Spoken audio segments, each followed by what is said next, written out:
Technology is a very, very good and useful enabler, but it is just that. It is an enabler. It cannot be the complete solution. You have to think about the people who are going to be using the technology to help drive how you design it.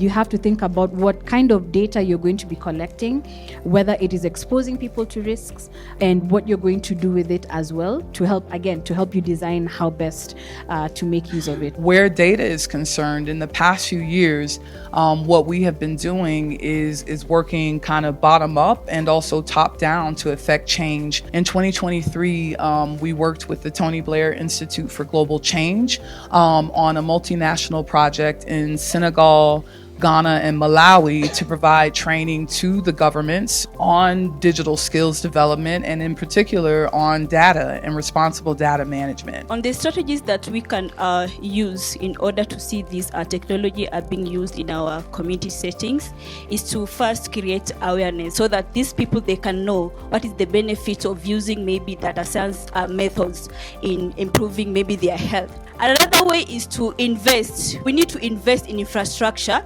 that can provide these digital tools and also internet access. We need to be able to see how we all come together, formulate important scientific research to drive important scientific outcomes, and to make sure that people care about it, people like it. The likelihood that it'll be uptaken into change and policy is more likely when you got everybody at the table. Uganda sat down under the Ministry of ICT, and we realized that we actually want to get to the destination, digital transformation.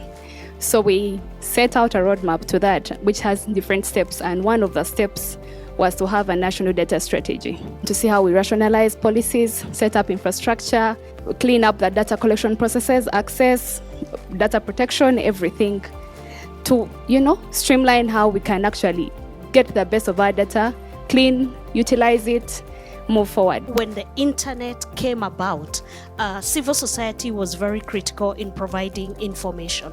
The businesses provided the infrastructure. They still continue to provide the infrastructure. We have other bodies like the Internet Society and the Internet Electronic Frontier Foundation that come up with standards of how we operate on that internet. And then lastly, government has come in quite lately to provide that space for us to operate on that internet in a way that has rules. The more difficult conversations we need to be having is actually understanding what kind of data are we regulating, and for me, I want to focus mostly on the free flow of data across Africa, because I think that's very, very important, right? So when you look at the Data Protection Act of Uganda, the Data Protection and Privacy Act of Uganda, you look at that of Kenya, you'll see that most times when countries are drafting these laws, they care so much about the localization of their data because it feels safe. But you see, it becomes challenging.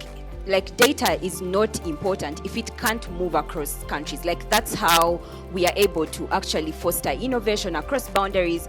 That's how innovators, for example, in South Africa, might be able to understand the Ugandan market, right? Because that data has to be able to move. So we need to expand the conversation in terms of what kind of data it is we are dealing with, but how do we allow it to freely flow across Africa so that I can tap into market in another country.